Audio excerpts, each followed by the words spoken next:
할렐루야. 가스펠 프로젝트에 오신 여러분들 환영하고 축복합니다. 오늘은 솔로몬의 인생의 의미를 돌아보다라는 제목으로 가스펠 프로젝트를 진행하게 되는데, 내용은 전도서에 관해서 함께 살펴보려고 합니다. 지혜서를 솔로몬이 쓴 지혜서, 잠언서를 비롯하여 전도서도 마찬가지지만 살펴보면서 내용을 지난 몇 주 동안 쭉 보게 되었는데, 하나님이 지혜를 부어주신 솔로몬이 수많은 잠언과 또 성경 말씀을 기록하면서 쓴 책 중에 하나가 이 전도서라는 책인데, 잠언서와의 내용과는 조금 구분이 되는 내용이 많이 있습니다. 인생에 대해서, 하나님을 경외함에 대해서 선포하고 있는 것은 동일하지만 그 뉘앙스라던가 아니면 톤이라던가 이것이 사뭇 다르다. 과연 이게 같은 사람이 썼을까 싶을 정도로 잠언서를 읽으실 때는 뭔가 미래에 대한 희망, 밝은 면들, 이런 것들이 있었다면, 전도서를 읽으면 여러분 잘 아시지만 헛되고 헛되니 헛되고 헛돼서 모든 게 다 헛되다. 굉장히 허무주의에 빠질 법한, 허무하게 시작해서 허무하게 끝나는 게 인생이다. 이게 전도서의 메시지처럼 우리가 쉽게 해석을 하고 말씀을 읽다 보면 정말 인생 별거 없구나, 이런 것을 깨닫게 된다라는 것입니다. 그런데 우리가 헛되고 헛되니 헛되고 헛돼서 모든 게 헛되다라고 표현을 했던 이 단어가 사실 엄밀히 얘기하면은 번역을 잘못했습니다, 여러분. 한글 성경이 번역을 잘못했고, 영어로도 meaningless, 의미가 없다, 무의미하다, 이런 식으로 번역을 해놨는데, 여러분 가지고 계시는 그 핸드아웃에 보시면 헤벨 이렇게 써 있잖아요. 헤벨이라는 단어를 썼다라는 거예요. 그 헛되고 헤벨, everything is 헤벨, 뭐 이런 식으로 썼다라는 거예요. 모든 게 헤벨이다. 헤벨이 뭐냐?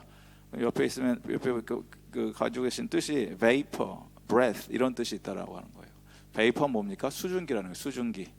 breath는 우리 숨 쉬는 거, 숨을 쉬었다 냈다, 이런 뜻이라는 거예요. 원래 뜻이, 미닝이. 38번이 이 전도서에서 쓰여졌다고 합니다.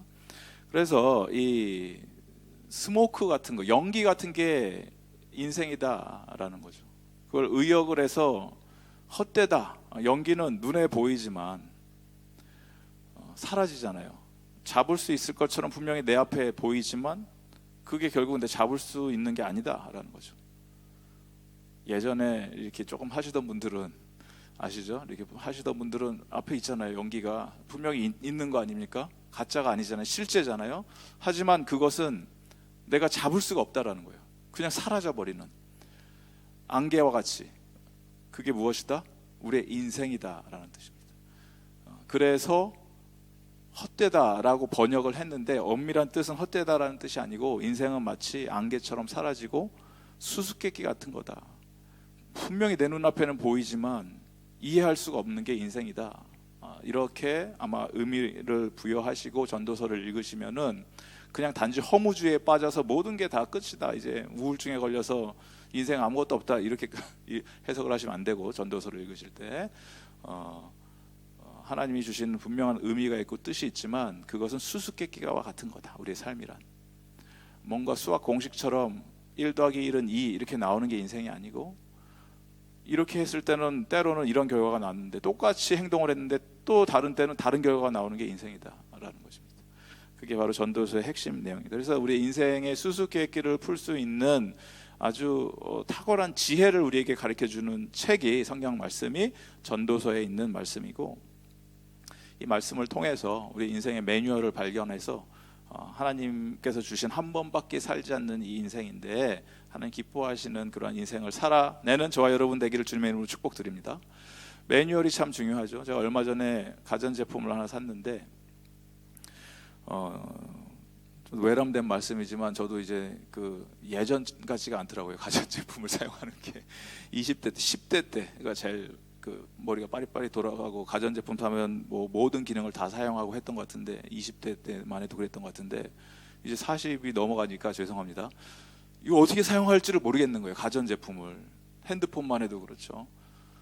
이거 예전 같으면 매뉴얼 이런 걸 볼 필요가 없죠. 그냥 직감적으로 이렇게 하면 이렇게 되고 저렇게 하면 저렇게 되고 다 되는데, 이제는 찾아봐야 된다는 거예요. 이 기능을 쓰기 위해서는 이 버튼을 눌러야 되고, 이거를 연구를 하지 않으면 실제적으로 쓸 수 있는 기능의 20% 30%밖에 사용을 못하는 제 모습을 발견하면서 인생이 험하구나, 이거를 느끼게 되더라는 거예요. 인생의 매뉴얼이라는 게 있다라는 거예요. 우리의 인생의 매뉴얼. 가전제품도 모든 가전제품이 매뉴얼이 있는 것처럼, 그리고 그것을 우리가 숙지하고 연구하지 않으면 사용하는 데 지장이 있는 것과 마찬가지로 하나님께서 저와 여러분의 삶이라는, 인생이라는 것을 허락해 주는 선물로, 이거를 제대로 사용하려면, 우리의 삶을 제대로 사용하려면 그 삶의 매뉴얼이 필요한데, 그 매뉴얼이 뭐다? 믿는 자들에게 있어서는 바로 하나님 말씀이다라는 거예요. 말씀 중에서도 특별히 인생의 수수께끼에 대한 커다란 퀘스천 마크를 던졌을 때 그거에 대한 해답을 줄 수 있는 어렴풋이나마 우리가 그 문을 열고 들어갈 수 있는 키를 주는 것이 바로 전도서의 말씀이다 라는 것을 염두에 두시고, 하나님이 주시는 인생의 매뉴얼, 하나님 말씀을 붙들고 우리 수수께끼 같은 인생을 풀어내 나가는 그 축복이 오늘 이 저녁 저와 여러분 삶 속에 임하기를 바랍니다. 어거스틴이 유명한 말을 남겼습니다. 어떤 말을 했냐면, 주님은 우리 안에서 주님을 찬양하는 기쁨을 불러일으키십니다. 주님을 위해서 당신이 우리를 지으셨는데, 우리 마음이 주님 안에서 자리를 찾을 때까지는 우리는 안식을 하지 못합니다. 우리의 마음이 주님 안에서, 하나님 안에서 안식을 찾는 방법은 내가 누군지 깨달아야 된다는 거예요. 하나님 안에서 하나님은 누구시고 나는 하나님에게 어떤 존재인가를 깨닫지 못하면 영원히 우리에게는 안식이 없다는 거예요. 하나님과 나와의 관계, 나와의 하나님의 관계가 정확히 성립되지 않으면 우리의 인생은 영원히 불안함 속에서, 신앙생활은 할 수 있습니다. 하지만 신앙생활만 하는 것이지 평안은 찾지 못한다는 거예요. 그냥 교회는 들락날락 할 수는 있는데 내 마음에 평강은 없다는 거예요. 예수님을, 하나님을 온전히 만나지 못하면. 그 얘기를 했다라는 거예요, 이 오거스틴이라는 분이. 마찬가지로 우리 인생의 참된 매뉴얼 전도서를 통해서 우리가 깨닫게 되는 것이 그건데, 오늘 말씀을 좀 그러면 함께 살펴보도록 하겠습니다. 전도서의 도입 부분인데, 여러분 전도서를 읽을 때 솔로몬이 혼자 이야기하는 것 같지만 솔로몬이 혼자 말하는 게 전도서가 아닙니다. 말씀 보여주면 1절 보시면은, 1절 아까 보여주셨던 말씀 다시 보여주시면, 다윗의 아들 예루살렘 왕 전도자의 말씀이라, 이 말씀은 전도자가 한 게 아니겠죠? 누가 했겠습니까? 이거는 이 글을 쓴 저자가 했던 거예요. 이 저자가 우리가 아는 솔로몬이 맞는데, 그러니까 두 명의 사람이 등장하는 거예요. 이 전도서에는 하나는 저자를 소개해 주는 사람, 그러니까 실제 저자, 그리고 전도서를 쓴 사람, 선생님이라고 일컫는데 그 선생님이 누군지 나온다라는 것입니다. 1장 1절부터 11절의 말씀을 우리가 함께 한 절씩 교독하도록 하겠습니다. 다윗의 아들 예루살렘 왕 전도자의 말씀이라.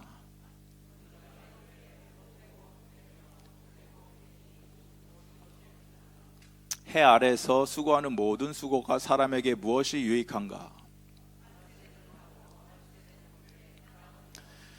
해는 뜨고 해는 지되 그 떴던 곳으로 빨리 돌아가고,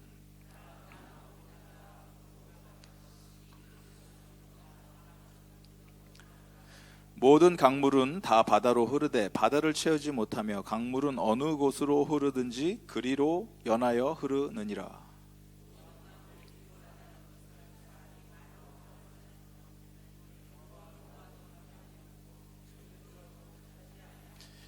이미 있던 것이 후에 다시 있겠고 이미 한 일을 후에 다시 할지라. 해 아래에는 새 것이 없나니.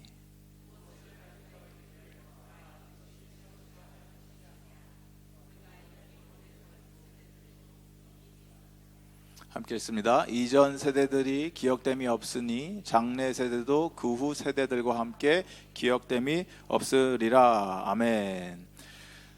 전도서에서 이 전도자, 코헬렛, 티처라는 뜻인데, 이 선생님이 지금 이야기하고 있는 말은 다른 것이 아닙니다. 우리의 인생에 커다란 문제가 두 가지가 있다. 근데 이 첫 번째 문제에 대해서 얘기해 주는 것은 시간의 문제라는 것입니다. 시간이라는 개념.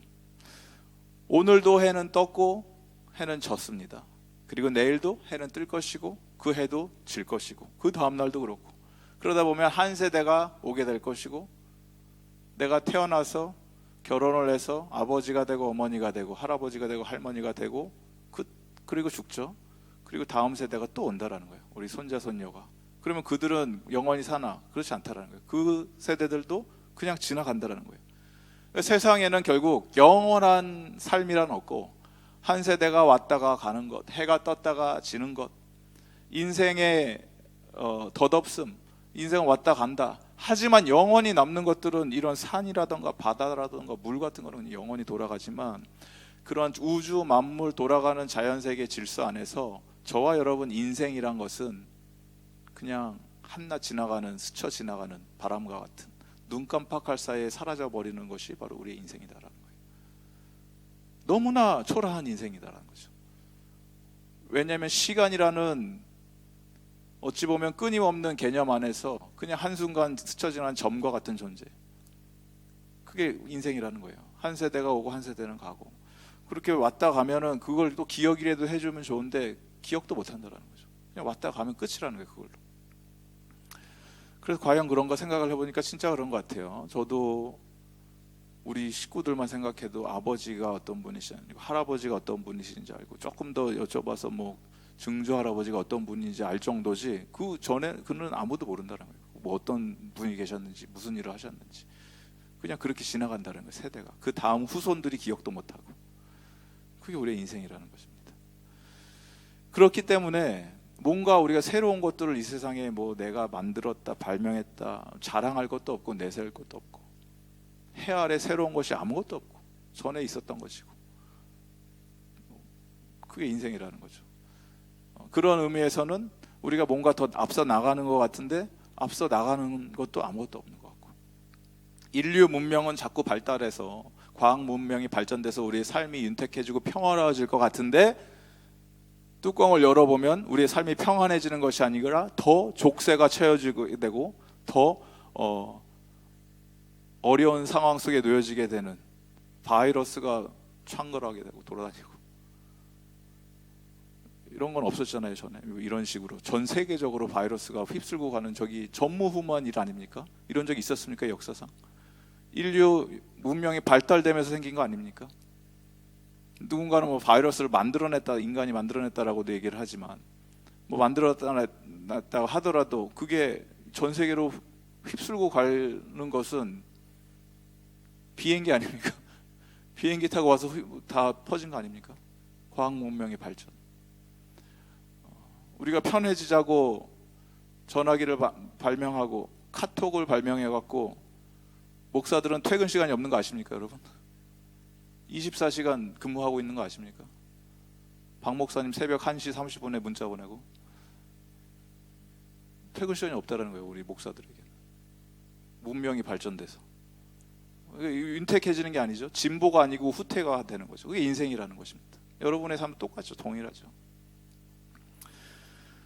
한 세대가 아무리 탁월하게 잘하고 뭔가를 위대한 업적을 남긴 것처럼 보이고 어떤 시대의 리더십, 탁월한 리더십을 가지고 뭔가를 한 것 같은데 그래서 그게 영원히 지속될 것 같은데 그 다음 세대 리더십이 들어오면 다 무너지는 경우가 너무 많다라는 거예요.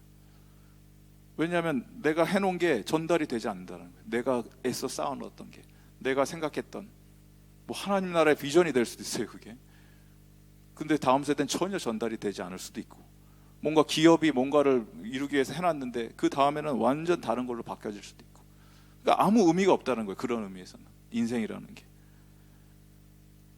개인적인 삶의 영역, 하나님 나라의 커다란 관점으로 볼 때는 하나님이 일하시는 그 방법일 수도 있겠지만 내가 개인이 봤을 때는 나는 그렇게 생각한 적이 없는데 그렇게 됐다라는 거예요.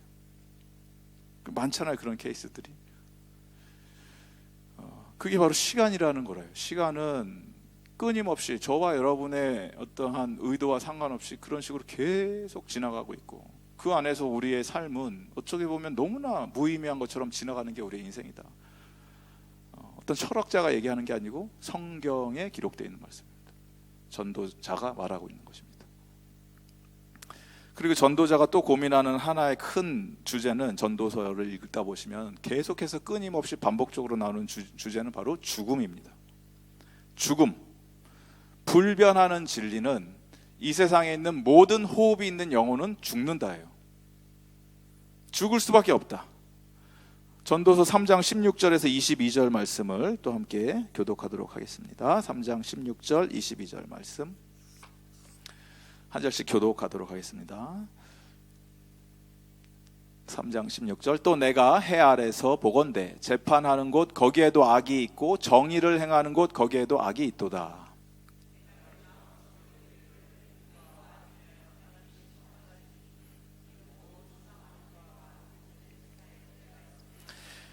내가 내 마음속으로 이르기를 인생들의 일에 대하여 하나님이 그들을 시험하시리니 그들이 자기가 짐승과 다름이 없는 줄을 깨닫게 하려 하심이라 하였노라.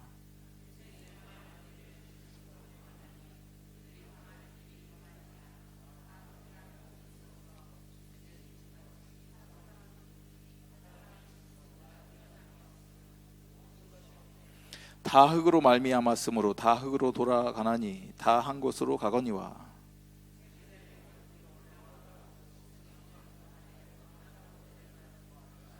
함께 읽습니다. 그러므로 나는 사람이 자기 일에 즐거워하는 것보다 더 나은 것이 없음을 보았나니 이는 그것이 그의 몫이기 때문이라. 그의 뒤에 일어날 일이 무엇인지를 보게 하려고 그를 도로 데리고 올 자가 누구이랴. 죽음은 지혜자도 피할 수가 없고 우둔한 자도 피할 수가 없고 부자이신 분들도 피할 수가 없고 돈이 없어서 찢어지게 가난한 사람들도 피할 수가 없고 짐승들도 피할 수가 없고 사람들도 피할 수가 없고 죽음은 누구도 피할 수가 없다는 거예요. 불변하는 진리. 죽음 앞에서는 그 누구도 그걸 이길 자가 없다. 끊임없이 이 전도서에서 선포하는 게 그거예요.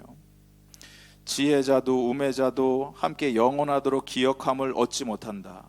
똑똑한 사람이라고 기억을 더 많이 해주는 것도 아니고 사람들이 어리석었다고 기억을 못하는 것도 아니고 후일에는 모두 다 잊어버린 지 오래될 것이며 오라 지혜자의 죽음이 우매자의 죽음과 일반이다. 똑같다라는 거예요. 똑똑하게 해서 서울대 나왔던 초등학생 졸업장도 없던 똑같다라는 거예요. 죽으면 똑같다. 그러므로 나는 아직 살아있는 산자들보다 죽은 지 오랜 죽은 자들을 더 복되다 하였으며 살아있는 자보다 죽은 자가 더 복되다 하였으며 이 둘보다 아직 출생하지 아니하여 해 아래 행하는 악한 일을 보지 못한 자가 더 복되다 하였노라. 아예 태어나지도 않은 사람이 어떻게 보면 더 그런 의미에서 그냥 무의미하게 지나가는 인생이 될 수 있으니까 그런 사람이 더 복되다.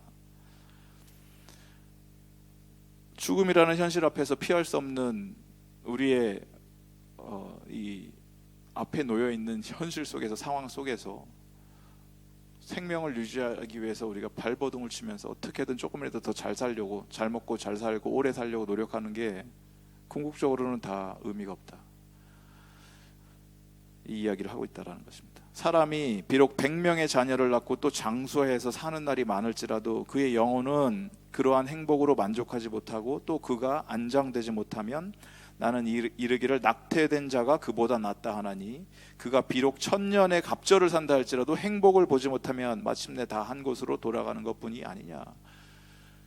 영원토록 평생을 오래 산다 하더라도 그 안에 기쁨이 없고 행복이 없으면 그게 무슨 낙이냐 라는 거예요. 1000년 만년을 산다 하더라도 안 죽으려고 발버둥을 치고 산다고 하더라도 한국에 지금 문제가 되는 이단 교주 그 사람이 안 죽는다면서요. 그러면 여러분 부러우십니까? 그 사람이? 많이 보셨잖아요. 텔레비전에서 그 할아버지 나와갖고 발음도 정확하지 않고 뭐라고 하는지 듣기도 힘들고 완전 할아버지 아니에요.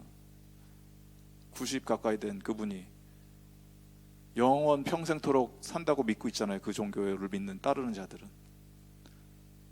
그러면 그 사람이 부러우십니까, 여러분은? 그렇게 살기를 원하십니까? 100년, 200년, 300년 살기를 원하십니까? 그렇게? 그 저주 아닙니까, 그거는? 그렇게 사는 것은 행복이 아니라는 거예요. 우리가 착각하고 있더라. 영생에 대해서도 깨닫지 못하고 모든 사람에게 임하는 그 모든 것이 똑같기 때문에, 일반이기 때문에 의인과 악인, 선한 자와 깨끗한 자, 깨끗하지 않은 자, 제사를 드리는 자, 제사를 드리지 아니하는 자에게 일어나는 일들이 모두 일반이니 곧 인생의 마음에는 악이 가득해서 그들의 평생에 미친 마음을 품고 있다가 후에는 죽은 자들에게 돌아가는 것이라. 이 세상에 아무리 뭐 어떻게 살았더라도, 제사를 드리든 안 드리든, 신앙생활을 했던 안 했던, 예수를 믿었던 안 믿었던, 결론은 뭐다? 육신은 다 죽는다는 거예요. 다 죽는다. 우리는 다 끝이다. 다 죽는 게 우리의 삶이다. 그게 우리의 현실이다, 인생이다. 이걸 깨달으라는 거죠. 전도자가 지금 우리에게 선포하는 말씀입니다. 우리 평생 살 것처럼 그렇게 살지 말라. 그럼 여기까지만 이렇게 듣고 있다 보면 마음이 여러분 무겁지 않습니까? 이게 뭐냐 지금. 하나님 말씀이 우리에게 희망을 주고 미래에 대한 어떤 뭐 기쁨을 주고 이렇게 해야지, 너무 허무한 거 아니냐, 인생이 뭐냐. 그런데 이게 전도서의 전체 메시지가 아니라는 거죠.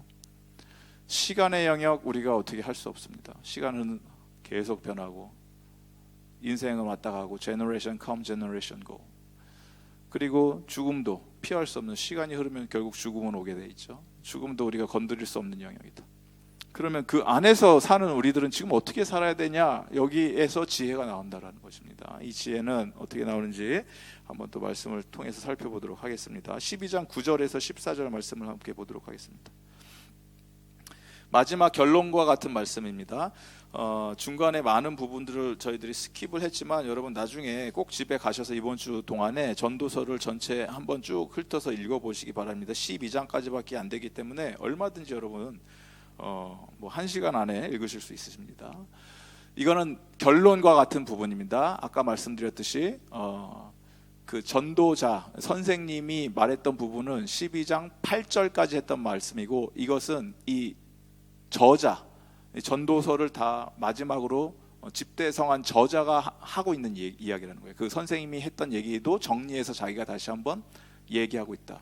그게 바로 9절에서 있는 말씀이다라는 것입니다. 함께 한 목소리로 교독하도록 하겠습니다. 전도자는 지혜자이어서 여전히 백성에게 지식을 가르쳤고 또 깊이 생각하고 연구하여 잠언을 많이 지었으며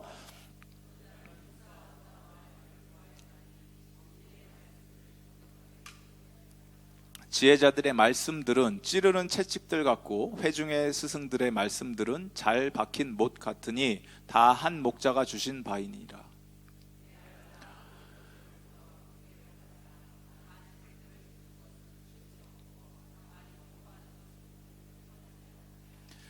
일의 결국을 다 들었으니 하나님을 경외하고 그의 명령들을 지킬지어다. 이것이 모든 사람의 본분이니라. 하나님은 모든 행위와 모든 은밀한 일을 선악간에 심판하시리라. 아멘. 아멘. 전도서를 우리가 읽으면서 지금부터 우리가 살펴볼 내용들은, 그러면 참 인생이 험한 것 같고 어떻게 우리가 할 수 있는 영역이 없는 것 같고 시간도 우리가 흐름을 막을 수가 없고 죽음이라는 그 언젠가는 맞게 되는 현실 속에서 우리가 피할 길이 없다면, 그러면 우리 지금의 삶을 어떻게 살아야 되냐라는 대답에 대해서 전도자는 이렇게 이야기를 하고 있습니다. 인생을 살고 있는가? 그러면 우리에게 나중은 없다요. 지금이 전부다요. 지금, 현재를 누려라요. 현재를 즐겨라. 왜냐? 지금이라는 이 순간을 누릴 수 있는 시간이 한정되어 있고, 이 지금은 지금 지나가면 끝이라는 것입니다.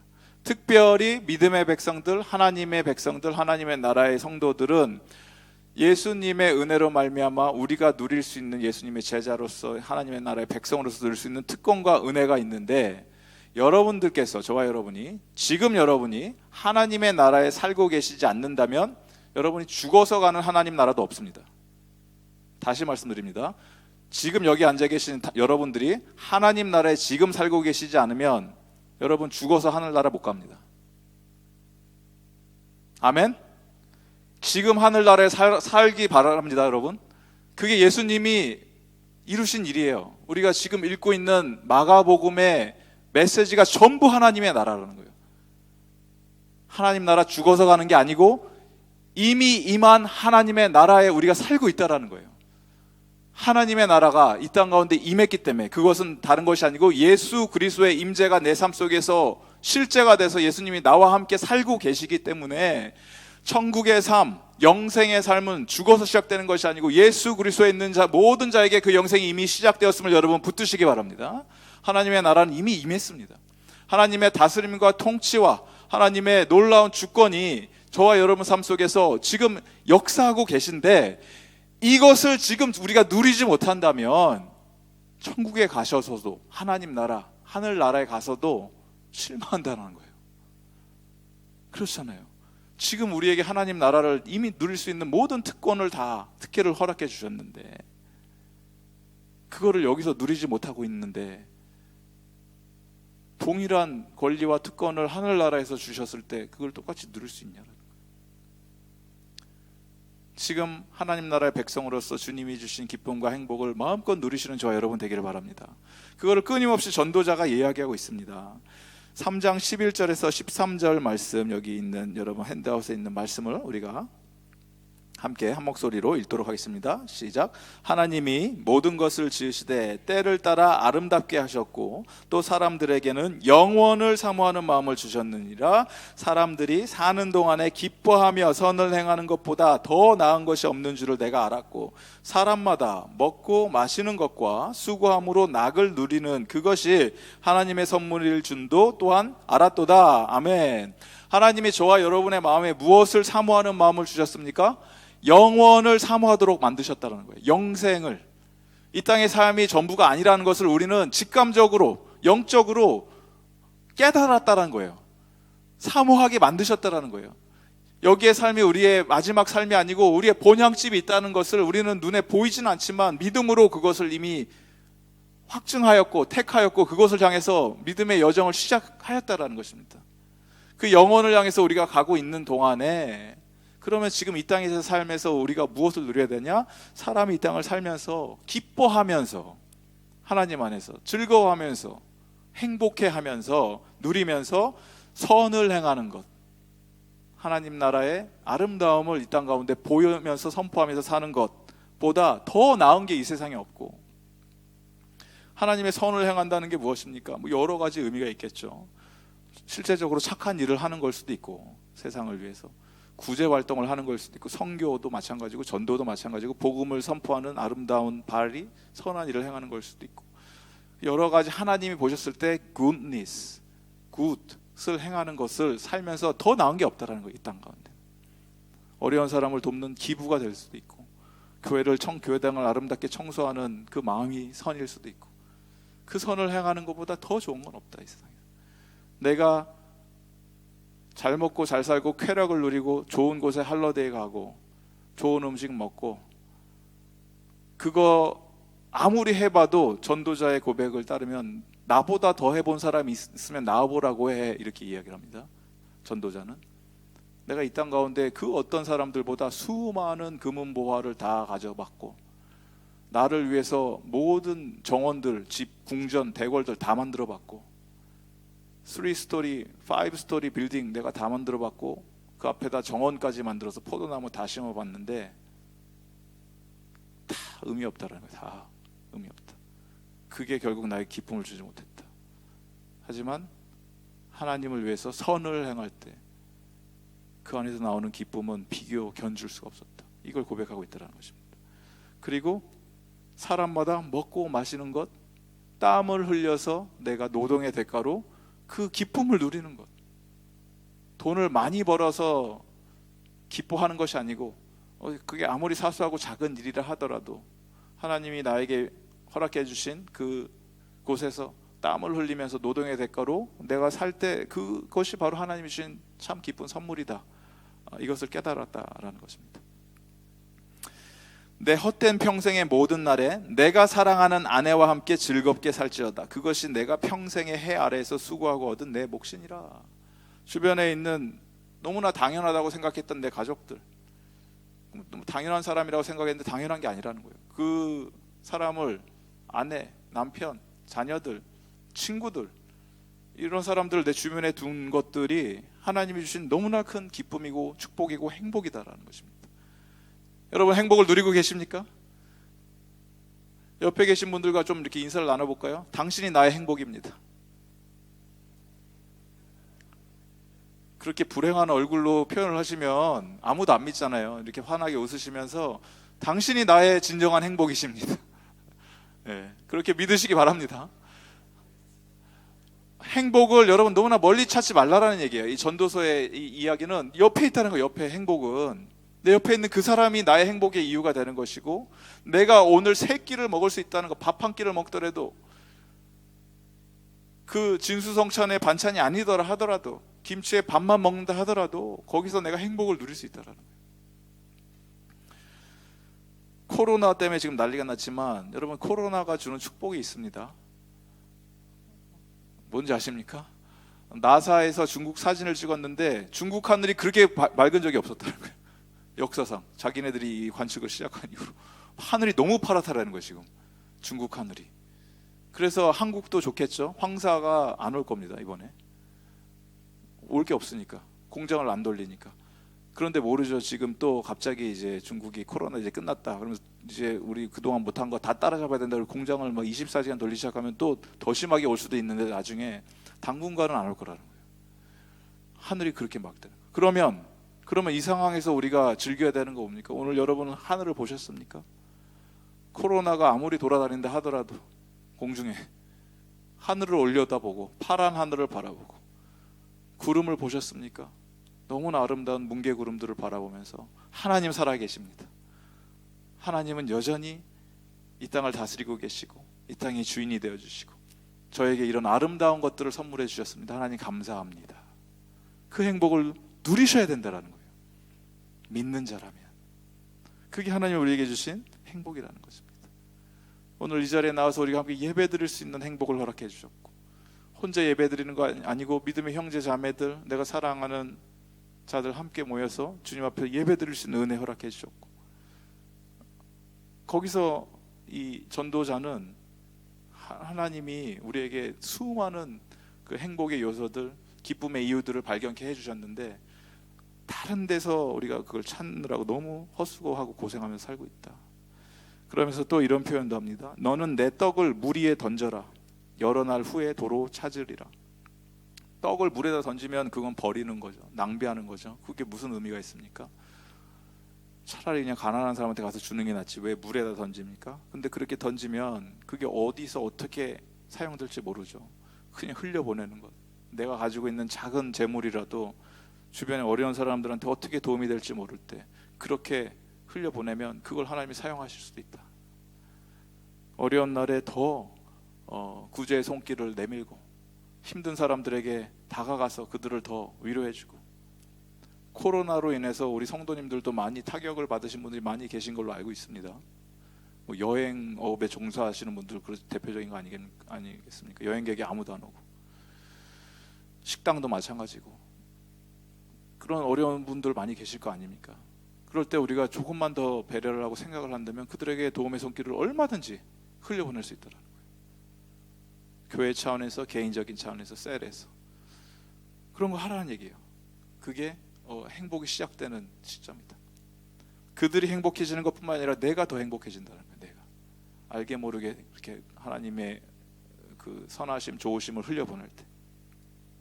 청년들에게 선포하시죠. 청년이여 내 어린 때에 즐거워하며 내 청년의 날들을 마음에 기뻐하며 마음에 원하는 길들과 내 눈이 보이는 대로 행하라. 얼마나 좋습니까? 청년의 날 마음을 기뻐하며 마음에 원하는 길들, 내 눈에 보이는 거 그대로 그냥 다 해라. 하고 싶은 대로 마음대로 해라. 얼마나 좋습니까? 청년들 할렐루야 아멘이죠. 근데 여기서 그치면 큰일 나죠. 그러나 하나님이 이 모든 일로 말미암아 너를 심판하실 줄 알라. 무슨 의미입니까? 무슨 말씀입니까? 하나님 두려워해라. 하나님 두려워해라. 모든 것을 자유 가운데 자원하는 심정으로 기쁜 마음으로 하고 싶은 대로 다 하되 그 마음의 중심에는 무엇이 있습니까? 여호와를 경외하는 마음, 지혜의 근본. 그거 가지고 하라는 거예요. 청년에게만 해당되는 말이 아니겠죠? 우리 모두에게 해당되는 이 말씀이다라는 것입니다. 전도서의 말씀을 우리가 쭉 살펴보면서 깨닫게 되는 것은 결국 저와 여러분의 삶, 인생, 내가 아무리 발버둥치고 쌓아 올리려고 했던 것들, 나의 재물들, 재산들, 나의 경력들, 나의 인맥, 사람들과의 좋은 관계, 내가 다 쌓아 올려놔서 이 정도면 됐어 라고 하는 것을 전도자는 이렇게 얘기합니다. 한순간에 와르르르 다 무너질 수 있다. 아무리 그렇게 해봐라, 그 삶의 끝이 어떻게 끝날지는 아무도 모른다. 잘 될 수도 있다. 하지만 안 될 확률도 높다. 하나님이 복을 주실 수도 있고 하나님이 다 걷어가실 수도 있다. 그게 인생이라는 거예요. 전도자의 결론은. 그렇기 때문에 어떻게 해야 된다? 인생은, 저와 여러분의, 우리의 인생은 우리가 컨트롤이 불가능하다예요. 내가 나의 인생을 컨트롤하겠다고요? 불가능하다. 답은. 그게 되는가? 안 된다. 내 뜻대로 절대 안 된다. 그럼 어떻게 해야 됩니까? 이 세상에 있는 것, 그 어떤 것도 나는 조종할 수가 없는 그런 연약한 존재지만 단 한 가지, 그렇잖아요. 내 식구 하나 내가 다스리지 못하잖아요. 내 자녀들 하나 다스리지 못하고, 아내, 남편 말할 것도 없고 제일 다스리기 힘든 자들 아닙니까? 근데 단 하나 내가 다스릴 수 있는 단 하나, 유일한 단 하나가 있다면 그것은 나의 마음의 태도입니다. 내 마음에 하나님을 향한 흔들리지 않는 마음, 믿음이죠. 이건 내가 할 수 있다는 거예요. 내 마음이 유연해져서 나의 자세, 마음의 태도, 하나님 앞에 하나님을 경외합니다. 하나님 마음껏 사용하여 주시옵소서. 하나님 뜻대로 행하실 때 어떻게 하나님이 이끌어 주시든지 저는 하나님을 끝까지 신뢰하겠습니다 라고 결심하고 다짐하면서 나갔을 때, 그것이 오늘 그 솔로몬의 마지막 결론과 같은 하나님을 경외하고 그의 명령을 지켜라, 이게 모든 사람이 마땅히 해야 되는 본분이다 라는 것입니다. 그러면 우리가 우리의 마음과 태도와 정성을 다해서 하나님을 섬기겠습니다, 내 마음을 주님께 드립니다 라고 결심을 하고 다짐을 하고 해서 가면은, 거기까지는 우리가 솔로몬의 조언을 듣고 그렇게 아름답게 살 수 있는 지혜를 얻은 것입니다. 그렇지만 현실은 저희가 잘 알고 있죠. 내 마음은 나도 몰라요. 분명히 나는 이렇게 하고 싶은데 안 돼요. 분명히 나는 하나님을 영화롭게 해드리고 경외하고 싶고 하나님 뜻대로 살고 싶은데, 내가 은혜를 맛본 자로서 하나님을 기쁘게 해드리길 원하는데, 실제로는 다른 것들에 너무나 나의 마음이 빼앗겨 있고, 작은 유혹 하나에도 내가 그걸 이기지 못하고 거기 걸려 넘어지는 게 나의 현실입니다. 하나님 어찌 해야 됩니까? 라고 했을 때 하나님의 답은 내 어린 양 예수 그리스도를 바라보라. 예수 그리스도가 이 땅에 오신 이유, 우리에게 영원을 사모하는 마음을 알고 계시기 때문에 그 영원을 주시기 위해서 오셨고, 그냥 단지 영생, 영원한 삶을 주시기 위해서 오신 것뿐만이 아니라 그 영생이, 우리의 삶이 풍성해지기 위해서, 그 우리의 삶이 풍요로워진 삶을 살게 하기 위해서, 하나님 안에서 abundant life를 하나님께서 우리에게 약속해 주셨다는 거예요. 누구 안에서? 예수님 안에서. 예수 그리스도가 이 땅에 오신 이유 정확하게 말씀하고 계시죠. 요한복음 10장 10절에 내가 온 것은 양에게 생명을 얻게 하고 그 생명이 풍성히, 더욱더 풍성하게 해주게 하기 위해서 내가 왔다라는 거예요. 그 예수님이 저와 여러분의 주인 되어주시고 오늘도 저와 여러분 인생 가운데 있음을 여러분 믿으시고 붙드시고 예수님과 함께 행복한 동행하시기 바랍니다. 예수님 때문에 가능해진다라는 것이에요. 하나님을 경외하는 것도 예수님 때문에 가능해지는 것이고, 하나님을 사랑하는 것도 예수님을 사랑하는 순간 하나님을 향한 사랑으로 변하는 것이고, 그래서 우리가 해야 될 일은 다른 게 아니에요. 결국은 우리가 도저히 어떻게 컨트롤할 수 없는 영역들, 삶의 영역들, 시간이 흘러가는 영역들, 죽음을 이기지 못하는 우리의 한계들, 것들, 이 모든 것들을 누가 이기셨습니까? 예수 그리스도는 다 승리하셨습니다. 예수 그리스도 시간의 주인 되어주셔서 영원한 삶의 주인 되어주시고 영생의 소유자 되신 예수님 앞에 나갈 때 더 이상 시간은 우리에게 문제가 되지 않습니다. 우리의 이 순간은, 지금의 순간은 영혼을 위한 준비의 시간이라는 것입니다. 그리고 죽음, 누구나 겪을 수밖에 없는, 모든 영혼이 죽을 수밖에 없는 현실 속에서 부활의 첫 열매가 되신 예수 그리스도는 그 죽음조차도 나는 다 승리하고 이겼다, 더 이상 죽음이 나의 발목을 잡을 수 없다를 몸소 보여주셨고, 예수 그리스도 안에 있는 자들은 동일한 부활의 영광을 누리게 될 줄을 믿습니다. 죽음 더 이상 우리에게 문제가 되지 않는다라는 거예요. 시간의 문제, 죽음의 문제, 지혜자가 그토록 고민했던 모든 문제가 예수 그리스도 안에서 단번에 다 해결되었음을 여러분 믿으시기 바랍니다. 예수님 때문에 우리가 가능해졌다라는 것입니다. 전도자가 답해주지 못했던 이 문제들, 우리는 모든 답을 소유한 자로서 인생의 낙, 여러분 다른 곳에 있지 않습니다. 나에게 오늘 허락해 주신 하나님, 이 현재, 영어로는 present, present. 현재가 present잖아요. present의 다른 뜻, 선물. 여러분의 선물을 누리시기 바랍니다. 여러분의 현재를 즐기시기 바랍니다. 그게 하나님께서 우리에게 주신 선물이고, 그 선물을 열어봤을 때 그 안에 나오는 금은보와 같은 귀한 것은 바로 예수 그리스도라.